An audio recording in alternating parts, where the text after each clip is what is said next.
And now, from Pensacola, Florida, it's Within Reason with Bob Kerrigan and Bill Rankin.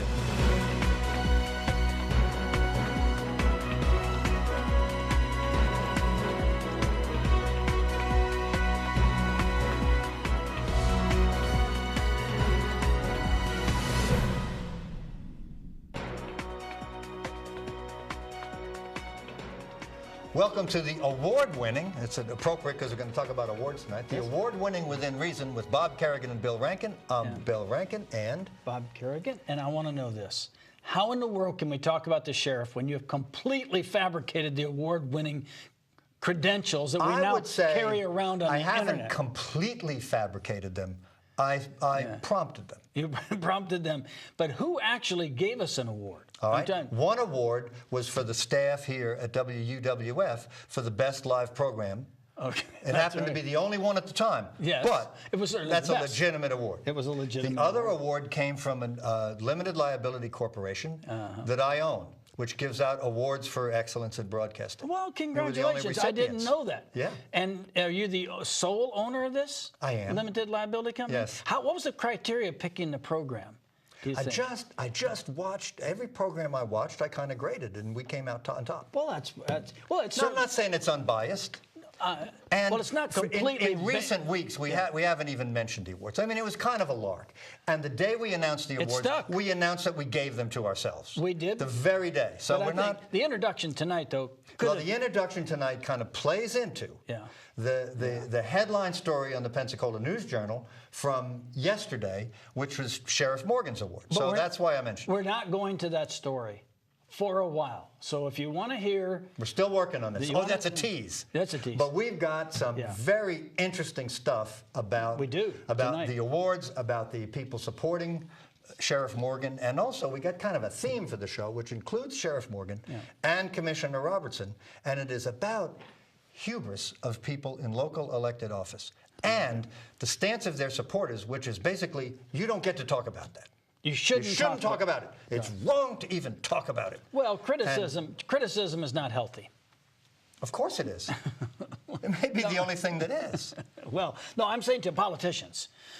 Criticism is never viewed favorably by politicians. No. It's unfair, and it's always personal. And especially at an election time, which of course when nobody cares.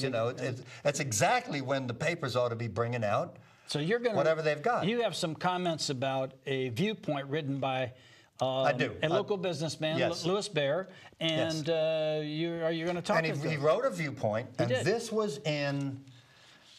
This was very... Was it yesterday or the day before? I think it was this weekend. It was this weekend, anyway. Okay, yeah. And this is a viewpoint about Commissioner Robertson. And basically what this viewpoint says is he's been cleared, he's been found not guilty, and any further talk about it is persecution. So was O.J. And so was... Go ahead. So basically, this is what he says. And we'll go into some of the specifics. Okay. But that's kind of the theme of it, that he was just trying to... He was trying to do a good job by getting the best man for the job. Some people could have thought he overstepped, and then so it wasn't all that bad to file the ethics violation. But then once the ethics violation cleared him of all charges, which apparently is not only a finding of no wrong in any sphere, but complete absolution, that it's absolutely persecution for the Pensacola News Journal to talk about this. And it immediately made me think of John Edwards, who now, it wasn't an ethics committee. It was a little higher standard, actually, a jury. Some of the ethics committees are pretty easy on folks. They're political, sure. Yeah. And so here is my take on that based on this editorial. Well, we'll quote from the editorial, in fairness to the writer. I'm sorry. I've quoted it. All right, we'll do that afterward if you think that's better. No, I just say whatever you're going to comment about, I want to make sure that it's not considered taken out of context. So whatever you're going to comment about from the editorial. Here's what the editorial said. He said, did he exert some effort to assure that Escambia County, that its citizens got the best person for the job? That's the way he characterizes his actions. Now, in review, what he did was, clearly this Mr. Gibbs is a friend of his, had business relationships, and he kind of stepped out of the normal procedures to urge the people making the decision about the job to hire Mr. Gibbs, who on paper appeared to be less qualified, and then somehow managed to get him an extra $10,000 more than the job was bid for. Got it. Which I thought was pretty important local news. It was important. Mr. Baird disagrees. So he characterizes that as some effort to assure that they got the best person for the job. Okay. And then he goes on to say, well, the News Journal went nuts about it. It seemed to many that the only newsworthy happening in the PAJJ distribution area, if not the whole world, was this story.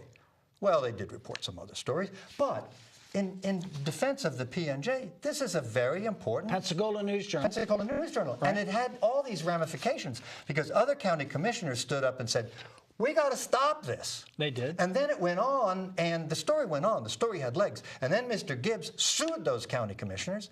And then when they rebid the job, he applied again. So he was simultaneously seeking a job at the county and suing 3 county commissioners, which is certainly newsworthy. I mean, it's unique in my experience. Hoping to be successful at least once. And both sides, maybe if they hired him, you think he'd probably drop the lawsuit because his damages. I'm not so sure he would. Go ahead. All right. What else did Mr. Baer say? Well, he said now that Robertson has been cleared of all charges, and we'll talk about the ethics. As was John Edwards. As was John Edwards. Well, he had a hung jury. Let me give you a digression Well, no, here. he's cleared of all charges because the government never prosecuted him again. That's right. He was cleared. In a sense, he was cleared. And O.J. was cleared. And O.J. was definitely cleared. He was found not guilty. Roger Clemens today is cleared. Well, you can't talk about it. Oh, I'm sorry. Okay, because he's cleared. I regret We're not supposed to talk about it. I shouldn't have mentioned that. Okay. He was cleared. Go ahead. Let me give you an example of people being cleared and ethics. This happens at the federal level. Dennis Hastert was this, please endure this discretion, keep these thoughts in mind. Dennis Hastert was the Speaker of the House at one point. Correct. And he and a bunch of his friends bought a large bunch of property out in the middle of Illinois, Indiana somewhere, I forget exactly where, but it was a bunch of farm acreage, which they bought up at a reasonable price. The next thing you know, the federal government has built something called the Prairie Parkway at the instigation of Mr. Hastert, which greatly increased, of course, the value of the property. If you've got a big parkway going through your property, it makes it way more valuable. So they flipped it and made a ton of money, whereupon ethics charges were brought. The Ethics Committee came out with this remarkable... The Congressional Ethics Committee. This isn't the one that cleared and exonerated and absolved Mr. Robertson. Right. But they said, well, as long as one other citizen benefits, then there's nothing wrong with it. No ethics problem. No ethics problem. Now, should we take the position that it would be wrong? Why are you bringing this up? This is wrong to persecute this good, honest public servant over this. Well, okay. Well, that's the position he takes. Isn't it interesting? The newspaper would bring this erroneous charge. Yeah, he didn't promote Mr. Gibbs. He wasn't responsible for getting him the choice. That wasn't the best word to pick. That wasn't the best choice.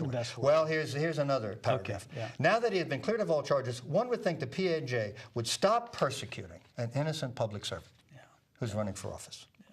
Yeah. And good morning. The trial has ended 4 months ago. Commissioner Robertson was found not guilty.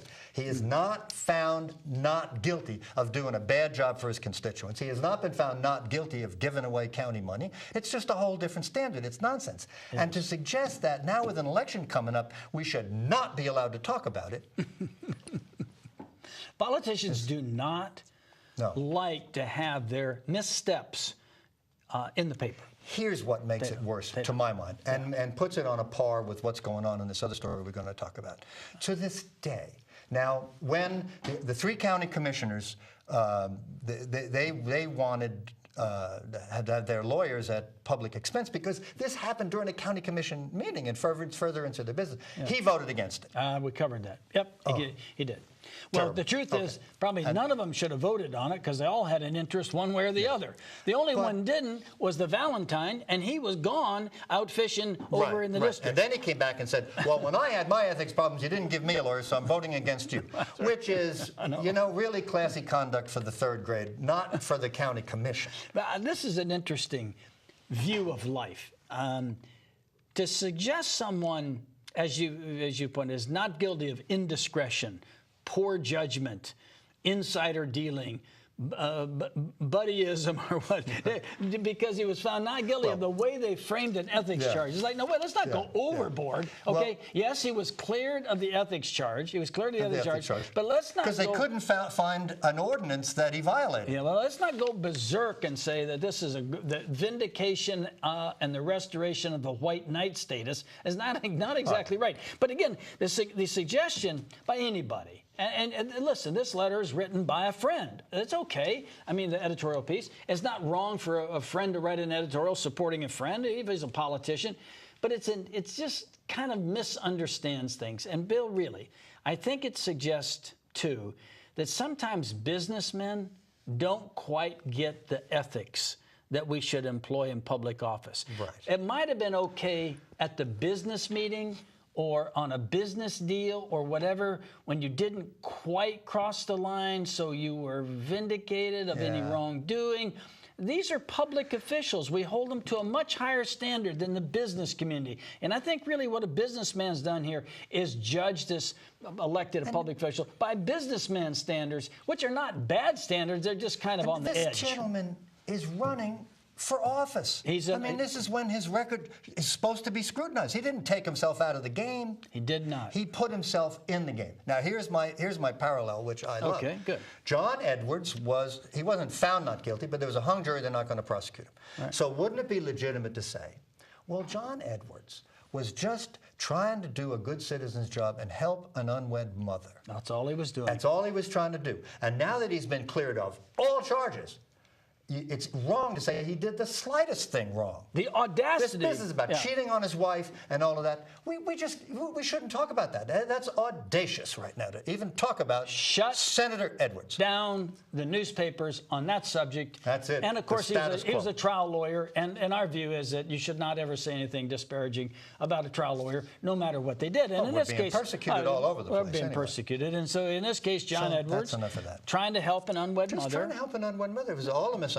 Everyone loves a love child. I don't think. How could you have a love child that you didn't love? I mean, that's the issue here. That's the real issue. And why should the press continue this harassment of a person who has been vindicated of all charges, and he's a trial lawyer, and he's serving the people of this country? And the same thing happened to O.J. They wouldn't let up on O.J. They wouldn't stop. They wouldn't stop. The jury found him not guilty. They finally had to fabricate him breaking in and beating people up and stealing back some of his trophies. Anyway, they finally got him.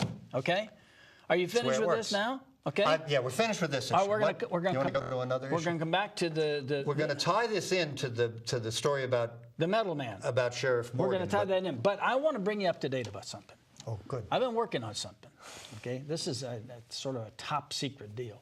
Last Thursday, the City Council was lobbied vigorously, not by the traditional business guys wanting their deals and contracts, lobbied vigorously and privately, individually, by representatives of the Gulf Breeze city government. Oh, this is good. And they were working the City Council hard before the City Council meeting. Now, why would you have this gaggle of public people, employees from the city of Gulf Breeze, crossing that evil bridge, coming to the rival city to lobby the politicians? You know why? Yeah, you told me. Yeah, okay. What do you think? I think it's interesting. It's interesting. Explain it, yeah. All right, here's the deal. For years, the city of Pensacola operates the Pensacola Gas Company, okay, Energy Services of Pensacola, and one of their loyal, wonderful customers has been the city of Gulf Breeze, where they send the gas over to the city of Gulf Breeze. Now, the city of Gulf Breeze, they don't have no gas on their own, so they have to get the gas from Pensacola. The city of Pensacola, because this is a city of brotherly love and companionship and whatever to the city of Gulf Breeze, although they constantly obstruct all traffic from Pensacola going to the beach, but that's another subject, and it's a speed trap. But other than that, okay, they send the gas to the city of Gulf Breeze, and the city of Gulf Breeze sells the gas to their customers there, okay, in the city. So far, so good. Yeah. When they sell the gas outside the city, they jack the prices up outside the city of Gulf Breeze as you head east. It's okay. It's their gas that they're getting, and they jack it up. Those people are not happy, by the way. The people outside the city of Gulf Breeze are not happy at all about it, but they've been doing that. So here's what happened. They got some FEMA money, right? And they had some obligations to repair bridges and things like that from FEMA money. But they decided they would use the FEMA money for another source. I'm not suggesting that they didn't get FEMA's permission, but if they didn't, they're in a world of trouble, okay? But let's just assume they did, because we don't know right now. We're still looking into it. So here's what happened, Bill. When they got this FEMA money and diverted it from other projects, they laid some gas pipe from the city of Gulf Breeze out over the bridge and laid it out on Pensacola Beach. Now, which is Escambia County. Which at Pensacola Beach is Escambia County. And these officials of the Santa Rosa Island Authority are appointed in some cases, not all of them, but some by Escambia County commissioners. So somehow the head of the Island Authority or the Island Authority Board or something, they told these folks in Gulf Breeze, go ahead and put the pipe out here. Now, City of Pensacola Gas Company didn't know anything about the pipe going out there. Apparently nobody in the city of Pensacola knew about it. And I don't know how many county commissioners knew about it, but as they say, all hell's breaking loose at this moment. And here's why it is. Because when they lobbied the city of Pensacola, vigorously, vociferously, but privately for each one of them, they lobbied them not to sue the city of Gulf Breeze for laying pipe on property that is leased by the from the federal government to Escambia County. Escambia County apparently has the franchise. They're the ones who get to sell gas. They have the franchise. So now the city of Gulf Breeze wants to get their hands on the gas, right? Going to the city of Gulf Breeze, out onto the island for Escambia County residents are going to pay the city of Gulf Breeze an inflated price. Oh, they're going to stick them. They are going to stick them because that's what they've been doing. So now, when you look at the big picture of this, why hasn't this all been public? Why hasn't there been discussion about this? Why wasn't there public meetings about this? And could you tell us this, City of Gulf Breeze? Why were you over there lobbying city council members protecting against a lawsuit that absolutely should be filed against Gulf Breeze immediately? Let's bring all the cast of characters out. Let's get everybody under oath, and let's find out what happened. How did this happen? Somebody ought to check with FEMA. How did this permission be granted by FEMA to lay gas pipe out onto an island that's not in your county? And how did these Santa Rosa County residents, which there are some, by the way, on the Santa Rosa Island Authority, I don't understand how did they get all conflicted in this that ends up inuring to the benefit of Santa Rosa County? So Escambia County's got a legitimate beef, I think, about how it all got done. I hope they can cut a deal to sell that gas, because it's one way the city of Pensacola makes money. In fact, recently, the price of our gas went up when the price of the raw gas went down. Well, I'll tell you this. Got a bit more of a spread. Let me tell you about the city of Gulf Breeze gas pricing. It's been cheap. They don't even charge them. The city of the Escambia, the Energy Service Pensacola doesn't even charge the transportation cost of Gulf Breeze. My suggestion, okay, is jack the price up of the gas to Gulf Breeze and say, hey, you wanted this gas? The buddy-buddy, the good friends, the loving brothership, it's all over, okay? A war on the 3 Mile Bridge. You're going to pay seriously for this gas. However high you could raise that price legitimately, and I'm not sure if the Public Service Commission can control the price range or not. I don't think they can. But all the sweetheart deals, all the buddy-buddy deals, ended, over, done. City of Gulf Breeze, you pull this off, now you're going to have to live with it. And I would never, ever let them take this gas and sell it to residents of Santa Rosa Island who are residents of Escambia County. Should not be done, okay? Well, you know what might happen? Make the city of Gulf Breeze, at their cost, sell those gas lines to the city of Pensacola, Energy Services of Pensacola, and then we'll deliver the gas out to the island. Maybe a deal can be cut, because as we're always discussing, the city of Pensacola really needs money. They need money. Well, here's what might cross people's minds as a good source of revenue. Sure. The Pensacola Blue Wahoos have been a big success. They're they are the leading ticket sellers in the whole league, even though they're somewhere around 500. And I was out there on. They're around 500. You're talking about 500. One loss. One loss, right? Yeah, they win about as many as they lose. Okay.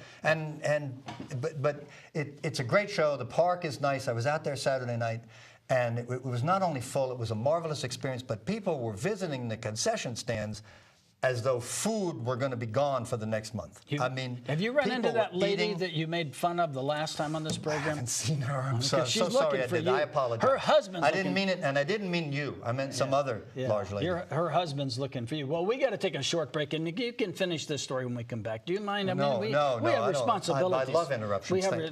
No problem. We have responsibility. We'll take a short break, and we will return here in just a minute.